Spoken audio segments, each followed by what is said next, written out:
고난의 자리로 이끄시는 이유라는 제목으로 하나님 말씀 증거하도록 하겠습니다. 이 고난의 자리로 이끈다라는 말과 동의어가 기도의 자리로 이끈다라는 것과 같은 뜻이라고 생각을 합니다. 왜냐하면 고난의 자리가 곧 기도의 자리이기 때문에 그렇습니다. 하나님께서 왜 우리를 고난의 자리로 이끄실까요? 좋은 결과를 주기 위해서 그렇습니다. 하나님은 선하신 하나님 아닙니까? 그러니까 좋은 결과를 주신다는 거예요. 롬팔 28, 로마서 8장 28절 그의 뜻대로 부르심을 입은 자들에게는 모든 것이 합력하여 선을 이룬다. 그러니까 하나님은 결과를 좋게 만드시는 분이다. 그러니까 고난의 자리를 이끄는 것도 기도의 자리를 이끄는 것도 다 잘 되라고 하는 거예요. 그러니까 그걸 믿어야 된다는 것입니다. 합력하여 선을 이루는구나. 그러면 고난의 자리에서 하시는 일이 뭔가? 첫 번째는 나를 변화시키는 것입니다. 우리가 많이 변화돼야 되잖아요. 그러니까 나를 좋은 식으로 변화되게 만들기 위해서 고난의 자리로 기도의 자리로 이끄신다는 것입니다. 요나가 선지자인데 불순종합니다. 이럴 수도 있죠. 그 이름하고 잘 안 맞잖아요. 선지자 그러면 순종해야 되는 건데 선지자인데 불순종을 해요. 또 선지자면 말씀을 전하고 말씀대로 살아야 되는데 말씀과 정반대 방향으로 갑니다. 그리고 말씀 전하면 이렇게 명령을 순종해야 되는데 거부합니다. 그러니까 좀 이상하잖아요. 불순종하고 정반대 방향으로 가고 거부하고 이럴 수 있죠. 이럴 수 있는 이유가 뭘까요? 하나님께서 우리에게 자유의지를 주셨기 때문에 그렇습니다. 창세기 초반에 나오잖아요. 자유의지. 그러니까 순종하지 않을 자유도 있고요. 죄를 택할 자유도 있다라는 것입니다. 근데 우리가 선택하는 거에 따라서 길이 결정하는 거죠. 경부선을 타면 부산 갈 것이고 길이니까 호남선을 타면 목포 가겠죠. 그러니까 고난은 내가 결정하는 거죠. 불순종하면 뭐 고난이 오겠죠. 자유의지를 왜 주셨을까요? 저는 자유의지가 없다 그러면 우리에게 기쁨이 없다고 생각을 합니다. 그러니까 하나님의 일을 할 때 마지막 점검해야 될 게 뭐냐면 이게 기쁨인가? 그러면 진짜고 기쁨이 없다 그러면 율법이에요. 좀 억지로 하는 거예요. 그러니까 기쁨이 리트머스 시험지입니다. 기쁨이 있는가 없는가. 신앙생활도 마찬가지예요. 기쁨이 있다 그러면 굉장히 순도가 높은 신앙생활이고요. 뭘 하긴 하는데 기쁨이 없다 그러면 어딘가 점검을 해야 돼요. 이게 지금 뭐가 잘못된 거예요. 기쁨이 최종적인 그 좋은 것을 보증해 주는 것이 될 수 있다는 것입니다. 그러니까 자유의지가 없으면요. 기쁨이 없는데 제일 좋은 거 순종해도 순종의 기쁨이 없어요. 그러니까 순종의 기쁨이 없으니까 노예죠. 노예. 그 노예로 이렇게 질질 끌려가는 거. 그게 노예죠. 사랑의 기쁨도 없어요. 사랑만큼 좋은 게 없잖아요. 사랑 짜릿하지 않습니까? 감격스럽고 그런 기쁨이 사라지게 된다는 것입니다. 그러니까 잘 보면 공부해라 잠깐만 그러잖아요. 엄마들이. 아버지도 그러나요? 근데 공부의 기쁨을 모르는 것 같아요. 애들이 왜 공부를 못 할까요? 공부의 기쁨을 모르기 때문에 그래요. 이 공부의 기쁨만 알려주면 자동으로 되는 건데, 그죠? 기쁨으로 공부를 해본 사람이 잘 없기 때문에 그래요. 그래서 가장 좋은 선생님은 공부의 기쁨을 알려주는 거예요. 그러면 기가 막히게 하는 거죠. 목사가 뭐 다른 거 있습니까? 선교의 기쁨 알려주는 거죠. 선교가 이렇게 기쁜 거야. 그럼 뭐 얘기할 게 없죠. 자발적으로 다 하게 돼 있고. 예배가 이렇게 기쁜 거야. 그럼 예배 생명을 거는 거고. 기도가 이렇게 기쁜 거야. 그러니까 뭐든지 이렇게 가장 중요한 것들을 기쁨으로 소개해야 돼요. 기쁨으로. 성령 기쁨의 영이니까. 그러면 그게 진짜가 될 수 있다라는 것입니다. 근데 뭘 억지로 하죠. 우리 학교가 지금 잃고 있는 게 뭐죠? 기쁨을 잃어버렸어요. 학교 그러면 애들이 다 싫어해요. 그래서 요즘에 아이들이 뭐 게임 중독자들 그러는데 학교에서 가르치면 애들 게임 안 한대요.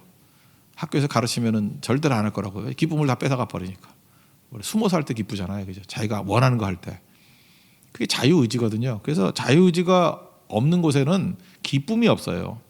그래서 억지로 이렇게 수용소 같이 하거나 명령에 의해서 억지로 하면은 하긴 하죠. 근데 기쁨이 없어요. 이 종로도 한다 그러는데 전혀 기쁨이 없다라는 것입니다. 하나님께서 우리를 그렇게 만드시겠어요? 아니죠. 자유의지를 줘서 자유의지의 목적이 뭐냐 그러면 기쁘게 하는 거예요. 기쁘게. 그래서 여러분들 모든 것을 기쁘게 할 수 있는 종들이 되기를 바랍니다. 사랑의 기쁨도 놓쳐버리는 거죠. 지시하고 명령하고 복종 관계에 있는 사람이 무슨 사랑의 기쁨을 누리겠습니까? 그 춘향전 얘기도 이렇게 해석을 하잖아요. 그 변학도가 변사도가 춘향이를 진짜 사랑한 거라고. 그거 어떻게 알 수 있느냐? 권력이 있잖아요. 권력으로 뭐 관계 아닙니까? 관계니까 억지로 하려면 할 수도 있는데 권력으로 억지로 수청 들게 안 하죠. 물론 감옥에 집어넣고 뭐 목에다가 이렇게 뭐 키도 끼우고 그러지만 자발적인 거, 너 스스로 수청 들래 안 들래 이거를 구하잖아요. 그러니까 방법은 아주 한심한 방법이지만 마음에는 진짜 사랑한 거다 이렇게 해석을 하는 사람도 있어요, 그죠? 왜냐하면 자발성이 있기 때문에. 그래야 사랑의 기쁨이죠. 사랑은 기쁨이니까 자발성이 있어야 되는 거니까. 근데 이몽룡은 또 반대로 얘기하는 사람이 있어요, 그죠? 오히려 사랑을 변질시킨 사람이라고. 사랑하는 사람이 해서는 안 될 게 뭐냐면 의심하고 시험하는 거거든요. 어사가 됐으면 어사가 됐다고 말해줘야지. 아닌 척해가지고 애달게 만들고 시험하잖아요. 그래서 뭐 진짜 자기를 뭐 사랑하는지 안 하는지. 그래서 우리가 상식을 좀 깨는 얘기를 하는 거죠. 지금 누가 잘했다 못했다가 문제가 아니라 순수성만 놓고 본다 그러면 변학도는 사랑한 거고 그 이몽룡은 사랑을 변질시킨 사람이다. 이렇게도 해석을 하더라고요. 물론 변함없이 사랑은 춘향이는 귀하고 좋지요. 예, 춘향이는 좋아요. 근데 이몽룡 같이 우리가 살 수 있다는 것입니다. 이게 잠깐 변질되게 만드는 거. 그 잘못했다고 봐야죠. 그러니까 이게 내용이 뭐죠? 사랑의 기쁨이라는 것은 시험에서도 안 되고, 그죠? 자발성이 있어야 되는 거고. 그래서 진짜 사랑을 하면 거기서 오는 무한한 기쁨이 있는 거죠. 무한한 기쁨. 부모가 자식 사랑할 때 기쁨이 더 커요. 자식이 부모 사랑할 때 기쁨보다. 자식은 부모를 어렸을 때나 진짜 사랑하고 그러지 뭐 자꾸만 독립하려고 그러잖아요. 그러니까 뭐 효도해야 된다 해야 된다 이걸 교육을 받아야 하는 정도니까. 근데 부모의 사랑은 자발적이잖아요. 자발적. 하지 말래도 하고. 그래서 부모가 기쁜 거예요. 그래서 애 낳고 난 다음에 그러잖아요. 뭐 4살 되기 전에 효도 다 끝났다고. 왜냐하면 그 자녀가 주는 기쁨이 엄청난 거거든. 사랑의 기쁨이. 우리 인생을 살 때 부모같이 살아야죠. 그래서 부모가 되라잖아요. 예수 안에서 그 아비는 많지 않다고. 스승은 많지만 1만 스승이 있지만 아비는 많지 않다고. 그 뭐라고 해석해야 될까요? 그 아비 돼야 기쁨이 있다 뭐 그렇게 해석하면 제일 좋지 않겠어요? 그게 최고가 된다. 그러니까 여러분들 아비 되고 어미 되면 기뻐집니다. 자발성이 있고 이게 시험 안 해요. 이게 아버지가 뭐 자녀들 시험하는 경우는 거의 없죠. 훈련이면 훈련이지. 절대로 이게 뭐 테스트에서 넘어뜨리려고 그러는 건 없다라는 것입니다. 기쁨의 기쁨. 우리가 요나가 이제 불순종했습니다. 대가를 치르는 거죠. 길이 가면 그쪽으로 가는 거니까. 고난은 하나님이 주시는 건 아니죠. 스스로 고난의 길을 자기가 가는 거다라고 생각할 수 있습니다. 그러니까 하나님은 좋으신 아버지이기 때문에 우리도 그러잖아요. 뭐 하죠? 준비하죠. 그죠? 최악이 안 되도록 준비하죠. 하나님은 준비하시는 하나님이에요. 여호와 이레의 하나님. 1장 17절에서 여호와께서 이미 큰 물고기를 예비하사 그랬죠. 준비하시는 하나님. 여호와 이레의 하나님.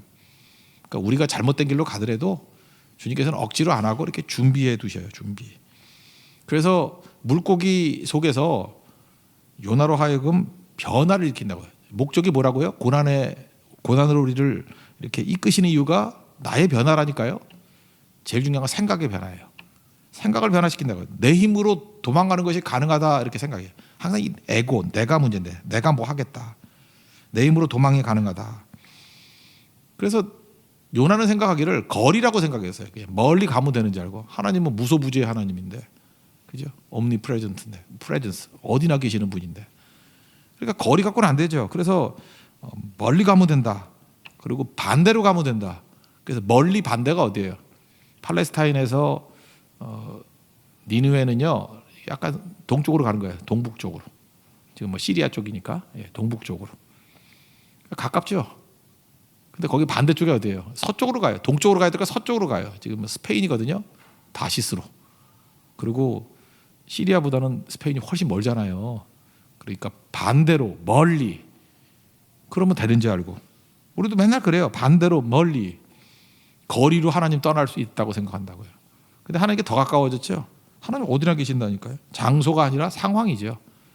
여러분 잊지 마십시오. 하나님은 장소로 멀어지는 게 아니라 상황으로 멀어지고 가까워지는 거예요.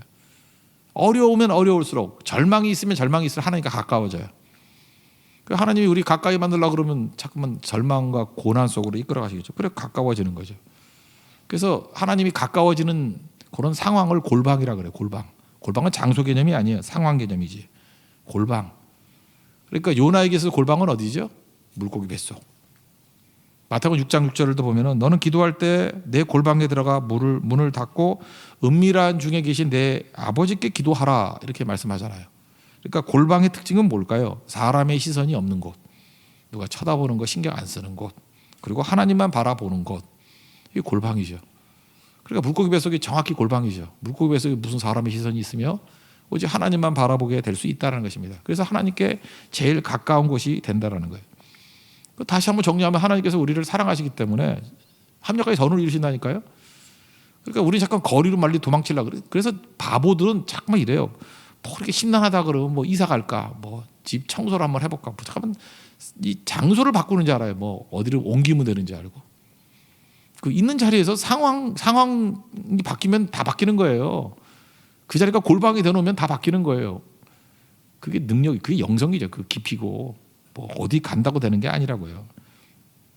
다윗은 이걸 깨달았어요. 장소로 안 된다는 거. 그게 시편 139편이죠. 혹시 도망갈 마음이 있으신 분들은 시편 139편을 한번 읽어봐요. 거기 7절에 이렇게 돼요. 내가 주의 영을 떠나 어디로 도망치겠습니까? 이래요. 그러면서 이제 예를 몇 개 들어. 하늘로 올라갈지라도, 어떻게 올라가? 그때 비행기 없었는데 거기도 계신데요. 스월로 내려갈지라도, 이게 지옥이거든. 거기로 갈지라도 거기도 계신데, 또 새벽 날개, 무슨 뭔 날개인지 모르지만 하여튼 비행기 뭐 생각이 있는가 봐. 그래서 저 바다 끝으로 갔대. 바다 건너서. 그죠? 바다 건너서 거기도 계신데요. 그래서 주님 어딜 떠날 수 있느냐, 뭐 이런 고백을 해요. 그러니까 비행기 없는 시대에 참 별의별 상상을 다 한 거죠. 하나님 어디나 계신다. 그러니까 장소가 아니라는 거죠. 상황이에요, 상황. 골방 상황이 되면 언제나 주님은 그 옆에 계신다. 그러므로 고난의 상황에서 우리가 해야 될 일이 뭐냐면, 뭐 이거 당연한 거예요. 부르짖음이에요. 부르짖게 돼 있죠. 이 부르짖음의 특징이 뭘까요? 막 내가 물고기 뱃속에 있어요. 고난의 상황이 있어요. 그럼 막 부르짖어요. 부르짖는 거는 내가 깨지는 소리야. 이제까지는 내 뜻대로, 내 의지대로 살았거든요. 막 부르짖는 건 뭐예요? 내가 깨지는 거죠. 내 힘으로 안 된다는 거 아니에요. 그러니까 부르짖지, 막 소리 지르고. 내 힘으로 되면은 소리 안 지르고 행동을 할 거 아니에요. 그러니까 부르짖으면 내가 깨지는 소리예요. 막 박살이 나요. 또 다른 표현을 하면 주인이 바뀌는 시간이에요. 내가 주인이었다가 주인이 예수님으로 바뀌고 하나님으로 바뀌는 시간이에요. 믿음으로 친다 그러면 근거가 바뀌는 시간이에요. 나를 근거로 했던 인생에서 하나님을 근거로 하는 인생으로 바뀌게 된다는 것입니다. 그러니까 좋은 자리죠. 그렇게도 깨지지 않는 게 자아인데, 고난의 자리는 기도의 자리고 고난의 자리는 깨지는 자리예요. 그래서 요나가 여기서 많이 깨지죠. 나를 깨는 게 두 가지예요. 고난이 깨고 대부분은 말씀이 깨요. 말씀이 탕 오면은 나하고 부딪힌다고. 그래서 말씀에서 내가 깨지면은 뭐 고난으로 깰 일이 별로 없겠죠. 말씀으로 깨지세요. 깨질라 그러면 말씀이 나를 부셔버려야 돼요. 나를 부셔버려야 돼요. 그게 아니면 보조수단으로 하나님이 또 고난도 사용하시죠. 예, 그래서 부셔버려. 그래서 고난하고 말씀하고 하는 역할이 거의 비슷해요. 그죠? 거의 같은 역할을 해요. 나를 부셔버리는 일을 하고요. 그리고 그 자리에서 기도하잖아요. 기도하는 일. 그런 것들을 하게 된다는 것입니다. 그러니까 내가 부서져 버리니까 갈라디아 2장 10절에 보시죠. 내 안에 이제 내가 사는 게 아니죠. 이제 그리스도께서 사신 것이니. 그러니까 그리스도가 사시니까 어떤 일이 벌어져요? 하나님의 시각으로 보게 되죠. 그러니까 주어가 바뀌는 거죠. 주어가. 3절 보십시오. 주께서 나를 깊음 속 바다 가운데 던지셨으므로. 주어가 뭐로 바뀌었어요? 주께서. 나나나나 하던 사람이 내 뜻 하던 요나가 박살이 나가지고 주께서. 그다음 뒤에도 보세요. 주의 파도와, 이게 어디 또 걸리죠? 주의 큰 물결이 다 내 위에 넘쳤나이다. 주어가 주님으로 바뀌어버려요. 그러니까 하나님이 주관하시는 거다. 하나님이 다 하시는 거지. 그래서 하나님의 시각으로 바라보게 돼요. 그러니까 인생의 해석이 바뀌니까 달라진 거죠. 이 해석이 바뀌는 게 얼마나 큰 변화겠습니까? 그래서 해석이 안 바뀌면은 뭐 우리 맨날 얘 드는 걸 한번 든다 그러면 어떤 사람이 나를 배신했어. 나를 참 어렵게 만들었어. 그러면 배신한 사람만 보이잖아요. 우리 눈은. 내가 깨지지 않으면 내 눈으로 보니까. 내 눈이 개 눈으로 보니까. 그러니까 분노가 생기고 억울하고. 그런데 하나님의 눈으로, 그 영성인데 영적인 눈으로 바라보니까 그 뒤에 계신 분이 계신 거죠. 그 사람은 악역으로 쓰임받을 뿐이야. 아수르야 아수르. 그러니까 불쌍한 거죠. 하나님이 주관하신다. 그러니까 요셉에서 발견할 수 있잖아요. 형들이 쫄아가지고 그죠? 그냥 형들 만났을 때 부들부들 떨고 있죠. 복수할까봐. 근데 창세기 45장 5절에 뭐라 그래요? 당신들이 형들이죠. 당신들이 나를 이곳에 팔았다고 해서 근심하지 마세요. 나는 형들을 보는 거 아니에요. 하나님이 생명을 구원하시려고 나를 보내셨어요. 그러니까 형을 보면 분노하겠지만 그 배후에 일하시는 하나님의 시각이 있죠. 하나님이 일하시는 것. 그러니까 뭐 화 안 내죠. 이런 눈이 생겨야 돼요. 내가 깨지지 않으면 이런 눈 절대 안 생기거든요. 그래서 그 사람과 대화 나누다 보면은 자기 눈으로 보느냐 하나님 눈으로 보느냐 거기서 달라지죠. 그리고 모든 절망 가운데서도 절망이 보이는 게 아니에요. 그죠? 그 뒤에 보이는 주님의 인도하시는 손길이 보이는 거죠. 끝이 아니라는 거죠. 그러니까 수술실에 누운 환자하고 비슷한 거 같아요. 내가 수술실에 누웠어요. 누워 있는데 그러면 의사가 와가지고 마취할 거 아닙니까? 마취하면 쭉 뻗는 거 아니에요? 못 움직이는 거. 몸에 칼도 되겠죠. 뭐 좀 아프지 않겠어요? 뭐 아니면 아프지 않더라도 나중에 보면 참 내가 병원에 가 보니까 뭐 큰 수술 한 사람 보면 그 꼬매지도 않더라고요. 호직개슬 있잖아요. 그 스테플러 그걸로 찍어 놓더라고 쭉. 그래서 이거 종이야 여기가 뭐 이렇게 붙여놨더라고. 그래놓고 나중에 이제 뭐 하더라고요. 그래서 그 스테플러 자리 그 흔적 있는 사람도 많이 있고 그래. 그거 왜 그렇게 하죠? 왜 상처를 주고 왜 마취하고? 고통스럽지만 치유를 위한 고통이죠. 고치시려고 그래서 고쳐주시려고. 이게 보이니까 병원에 가가지고 뭐 의사 원망하는 사람이 누가 있어요, 그죠?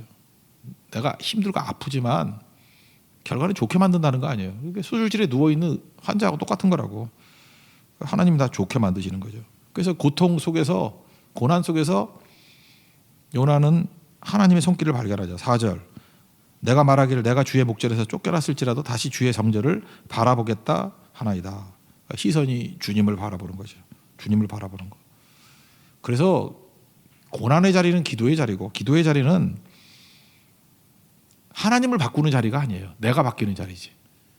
그래서 기도할 때에 이제 잘 모르는 사람은 자꾸 하나님을 바꾸려고 그래요. 하나님 마음 고쳐 먹으세요. 그렇게 먹으면 안 돼요. 주님 마음을 바꾸소서. 그게 아니고 기도는 내가 바뀌는 거라니까 내가. 근데 이 말 뜻을 잘 몰라. 내가 바뀔 거 뭐하러 기도해? 기도 안 해. 그러니까 기도 영성이 없는 애지. 기도하면 내가 바뀌는 거야. 내가 진짜 바뀌는 거거든요. 그 아침에 어젠가요? 그 창세기 32장을 보면은 야곱이 나오잖아요. 야곱이 자기 뜻대로 막 살잖아. 자기 힘대로, 자기 고집대로. 그러다가 뭐 잘 돼요? 하루 아침에 다 무너질 상황이 놓였죠. 형 에서가 400명 들어가서 죽여버린다고. 그래서 천사와 씨름을 하잖아요. 씨름을 할 때 천사가 야, 네 힘으로 되는 거 아니야. 너는 깨져야 되고 하나님 능력을 의지해야 돼. 그러니까 하나님의 힘을 의지하는 게 뭐야? 하나님의 축복을 의지해야 돼. 근데도 불구하고 말 안 듣잖아요. 그러니까 하나님이 고난의 자리에 이끄시죠. 환도뼈를 박살을 내버리잖아. 그죠? 허벅지 관절을 치매 그 환도뼈가 박살이 났어요. 그래서 어긋나가지고 그때부터 장애가 됐어요. 평생 장애인으로 살았어요. 그랬더니 자기 힘이 완전히 사라져 버리니까 이제 정신 차리죠. 내게 축복하지 않으면 못 갑니다. 축복해달라는 사람으로 변화가 됐어요. 자기가 박살이 나니까 축복해 주세요. 그랬더니 하나님이 드디어 미소를 띠면서 너 이제 야곱 아니고 이스라엘이거든. 하나님과 사람과 겨루어 이겼어. 그러니까 우리가 이겼다라는 게 뭐예요? 승리가 뭔지, 빅토리가 뭔지를 알아야 돼. 이기는 게 뭐예요? 내가 박살이 나고 하나님의 축복을 의지하는 게 이기는 삶이에요. 우리 요한계시록 2장 3장 보면은 소아시아 7교회가 나오거든요.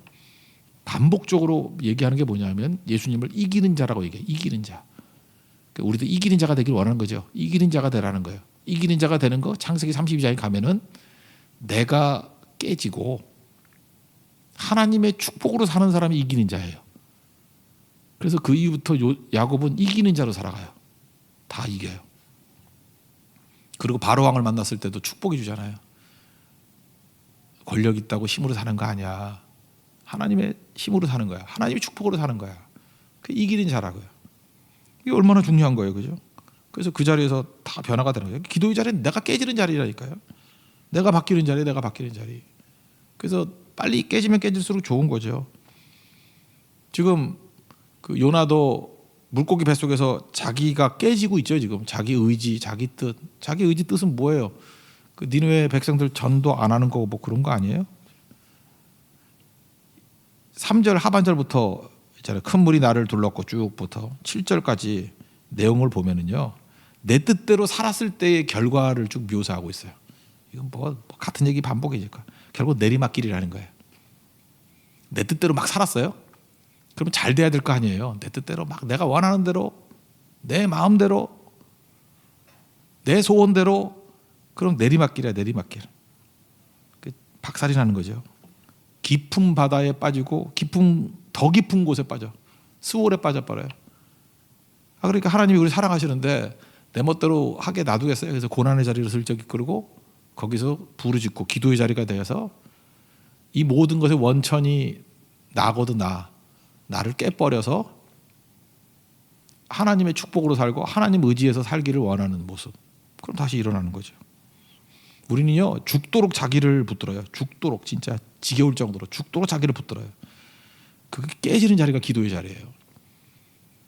그래서 잘 안 깨지면 좀 기다려봐요. 하나님 깨주실 거예요. 그냥 나를 부셔주세요. 언제 잘 깨지냐면 환경이 척박할수록 잘 깨져요.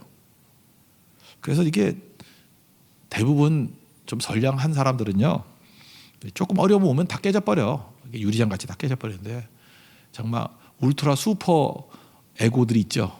무지 강한 애들. 그거 보면 글라인드에 넣더라고. 글라인드에 넣어가지고 그 보기도 안쓰러워. 어떻게 저길 다 들어가나?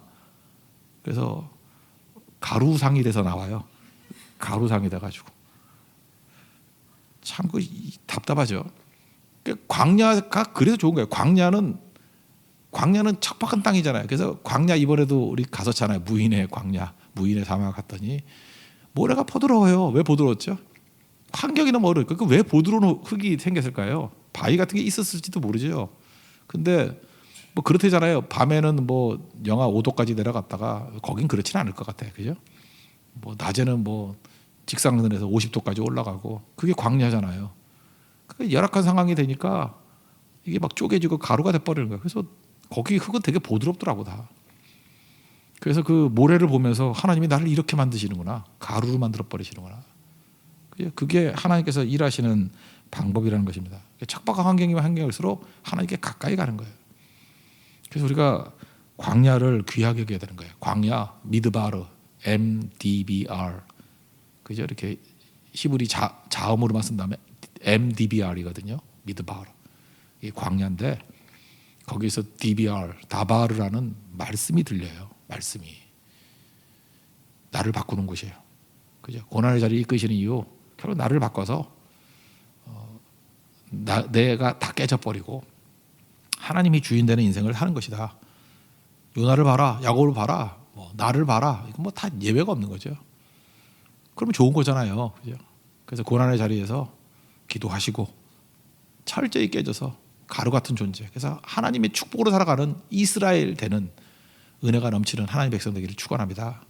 그럼 그 다음 내용은 뭐겠어요? 이제 사명자 되게 만드시는 거죠. 이게 지금 아까 기쁨 얘기했죠. 하나님께서 이렇게 자유의지를 주신 이유가 뭐냐면 기쁨이고 기쁨이 없으면 다 가짜라고. 그래서 사명자 그럴 때마다 여러분 그런 생각하죠. 아니 이 교회로 왔더니 맨날 선교 가라 그러고 뭐 하라고 잠깐 써먹기만 해. 부려먹는 곳이야. 참 이게 모르니까 이런 소리 하는 거예요. 부려먹는 거 아니고요. 써먹는 거 아니고요. 진짜 기쁨을 주려고 그러는 거예요. 이거 말고는 다 가짜예요. 기쁨 안 와요. 돈이 주는 기쁨 잠깐 오는 거고요. 여러분 뭐 다 경험해 봤잖아요. 뭐 명예가 주는 기쁨도 얼마 안 가요. 그거 또 쓴맛도 있어 거기. 지금 뭐 높은 자리에 있던 분들 다 어려움 당하고 그러잖아요. 그죠? 쓴맛도 있어. 돈도 마찬가지예요. 돈 있다 그래가지고 오히려 돈 없는 사람이면 그냥 넘어갈 문제 같고 돈 있다 그러니까 막 태클 걸고 넘어지고 깨지고 거기에 또 독이 있다니까요. 그래서 참된 기쁨은 뭐냐면 사명자로 살 때 기쁜 거예요. 이거 믿으셔야 돼. 설명해 드릴게요. 왜 사명자로 사는 게 기쁨인가? 여기서 요나가 깨달은 게 뭐냐면 은혜를 저버린 자라는 걸 깨달아요. 8절을 보십시오. 거짓되고 헛된 것을 숭상하는 모든 자가 자기에게 베푸신 은혜를 버려 싸우나. 그러니까 은혜를 저버렸다. 우리 베트남 선교 또 어제죠. 우리 교사 세미나 할 때 그 은혜가 무엇인가를 설명했는데 그거 한번 부연 설명을 해드릴게요. 마태복음 20장 1절부터 16절까지 보면은 천국은 20장 1절에 다 빼버리면 집주인과 같으니 이런 구절이 나와요. 천국은 집주인과 같으니. 그러니까 집주인의 정확히 말하면 집주인의 마음과 같으니. 그러니까 이 집주인은요 일반 주인과 같지 않아요. 품꾼들에게 조금 주고 얼마나 많은 노동력을 뽑아낼까 이걸 신경 안 쓰고 품꾼들이 어찌하면 인간다운 삶을 살 것인가, 쓸모 있는 가장으로 살 것인가 이거에 관심이 많아요. 그러니까 은혜죠. 그게 은혜예요. 은혜는 그게 집주인의 마음이고 하나님의 마음이에요. 자격이 있고 없고의 문제가 아니고. 그래서 이스라엘 사람들이 기본적으로 볼 때 인간다운 삶, 쓸모 있는 인간으로 살기 위해서는 한 데나리온이 필요한 거예요. 한 데나리온. 한 데나리온은 기술을 갖춘 사람, 능력을 갖춘 사람이 벌어들일 수 있는 인간다운 삶이에요. 제가 예상하기로는 우리 한국 같으면 한 300만 원 정도라고 봤거든요. 그 이상, 300만 원 이상. 적어도 300만 원 정도 되면 가장으로서 쓸모 있는 가장이 되는 마지노선인 것 같아요. 그게 한 데나리온이에요. 일 안 하는 날까지 포함해서 하루에 한 10만 원 정도씩 버는 거. 그죠? 300만 원 정도. 그 정도가 이제 그런 의미예요. 인간다운 삶. 그런데 여기 있는 품꾼들은 평균 이하지요. 그러니까 한 데나리온을 받을 수 있어요, 없어요? 9시에 온 사람도 한 데나리온을 받을 수 없어요. 9시에 온 사람조차도 한 반 데나리온 정도. 그리고 12시에 부른 사람은 경제에서 밀린 사람 아니에요. 이 사람은 10분에 한 4데나리온. 3시에 온 사람은 10분에 3데나리온. 그리고 5시에 1시간밖에 안 부른 사람은 10분에 1데나리온도 안 될 사람들이라고요. 그러니까 루저들이에요, 루저들. 근데 주인이 얼마나 좋은 마음을 갖고 있는지 인간다운 삶을 살아야 돼. 그래서 한 데나리온이 다 줬어요. 그러니까 주인과 나와의 관계를 놓고 볼 때는 100%다 은혜이기 때문에 감사와 감격이 넘쳐나야 된다라는 것입니다. 기준이 뭐예요? 은혜일 때는 감사와 찬송이 넘쳐나요. 근데 문제는 언제 생기느냐면 우리도 다 겪는 문제예요. 다 은혜다 그랬는데 5시에 온 사람, 1시간밖에 일하지 않은 사람에게 한 데나리온을 줬어요. 그때부터 헛된 기대감이 생기는 거야. 비교하기 시작하고. 1시간 일한 사람이 한 데나리온 받았으니까 나는 좀 더 받겠지. 근데 똑같이 한 데나리온을 주거든. 그게 원래 은혜였는데 은혜가 사라지는 거예요. 그리고 마태복음 20장 12절에서 이렇게 해요. 나는 종일 수고하고 더위를 견뎠는데 똑같이 줘. 이제부터 기준이 은혜에서 뭐로 바뀌어요? 공로로. 내가 종일 수고했다라는 공로, 내가 더위를 견뎠다는 공로, 그죠? 이 공로에 사로잡히게 되니까 원망이 나오고 불평이 나오고 억울해지고 그렇게 지옥되는 거죠. 지금 요나의 모습도 그거예요. 은혜를 저버린 거예요. 아니 내가 구원받고 선지자로 부름받고 택한 백성 됐고 이게 다 은혜 아니에요? 은혜였는데 어느 순간인가 왜 니느웨가 진짜 망할 놈의 나라도 나랑 똑같이 만들어줘요? 구원받는 자가 되는 게 싫은 거예요, 그게. 그죠? 니느웨가 어떻게 나와 같은 레벨이 돼? 이런 거죠. 이럴 수 있다고 생각해요. 내가 여러분들 이렇게 초대를 해서 1인당 한 10만 원짜리 음식을 대접했다고 합시다. 그러면 다 은혜라 그럴 거예요.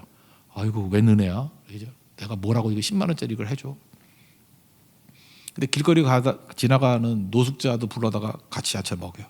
그 화를 버럭 낼 거예요. 그죠? 나를 노숙자하고 같은 레벨로 여겨? 전부 다 그래요. 지금 비교하다가 그래서 은혜가 사라지고 내 공로, 내가 저놈보다 한 일이 얼마나 많은데 나를 이따위로 대접해줘? 그래서 무너져 버리는 거예요. 결국은 교회가 마귀의 공격은요, 은혜를 저버리게 만드는 거예요. 이게 핵심이에요. 은혜만 저버리면 지옥돼 버리기 때문에. 하나님 나라 천국인데 천국을 깨버리는 길은 딱 하나예요. 그냥 은혜만 모르게 되면 다 깨져버려요. 은혜가 사라지면요, 다른 사람이 나같이 되는 게 싫잖아요. 그죠? 난 9시에 온 사람인데 내가 한 데나리온 받았는데 한 시간 일한 사람도 한 데나리온 받는 게 싫은 거 아니에요. 그러니까 같이 예배를 못 드려. 그 예배가 죽는 거예요. 그 자기들끼리만 예배 드린다 그러고 그 예배가 아니죠. 자기 의죠. 기도도 안 나오겠죠. 맨날 자기 기도만 해. 중보 기도 절대 안 돼. 그래서 기도 오래 못하는 사람들은 맨날 자기 기도만 하는 거예요. 그것도 이제 시키는 곳에서 오래 못해. 기도해서 뭘 해? 내가 나가서 일하는 게 낫지. 그래서 기도도 못하고. 성견 당연히 안 하죠. 미쳤다고 성교를 해? 그죠? 내가 이렇게 충성을 다했던 나하고 지금 막 믿은 사람은 같은 레벨이란 말이야. 이래서 은혜 하나 사라지면 교회는 지옥되는 거고 우리 인생 다 무너지게 된다라는 것입니다. 4장으로 넘어가면은 요나가 또 불순종해요. 막 부응하고 그러니까 그게 또 싫어가지고 박농쿨 하나 주잖아요. 이거 은혜죠.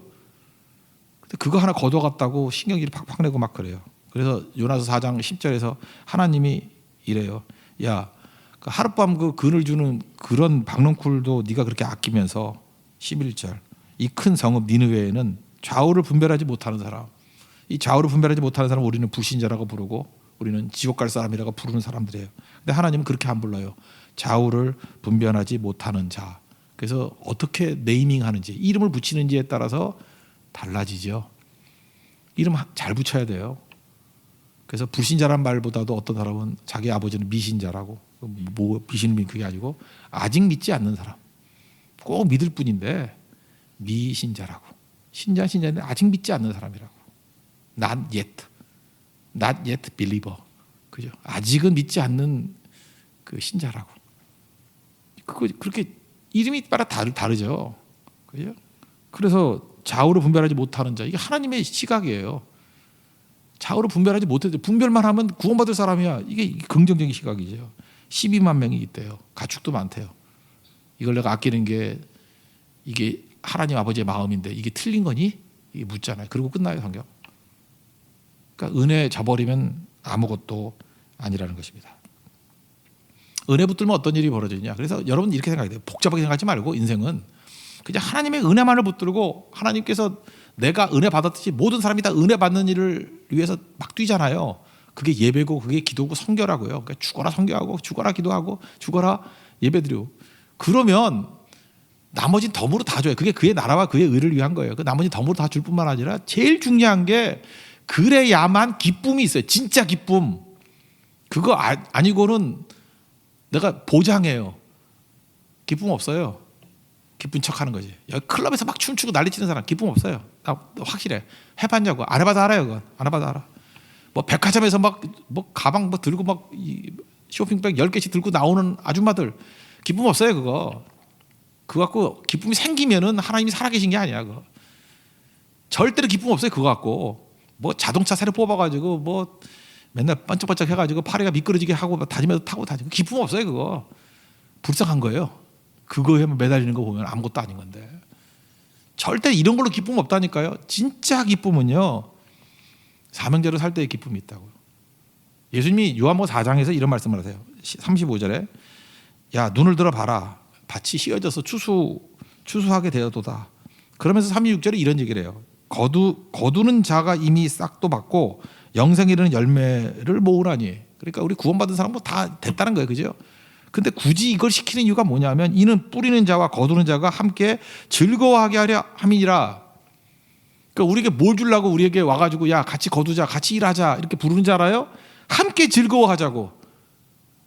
우리가 안 해도요 선교 다 돼요. 되는데 우리 불러가지고 야 같이 선교하자 이러는 이유가 뭐예요? 같이 기쁨 누리려고. 그것도 모르고 뭐 맨날 도망가고 그것도 모르고 안 한다 그러고 뭐 그것도 모르고 뭐 딴 거 한다고 속 터지죠 진짜.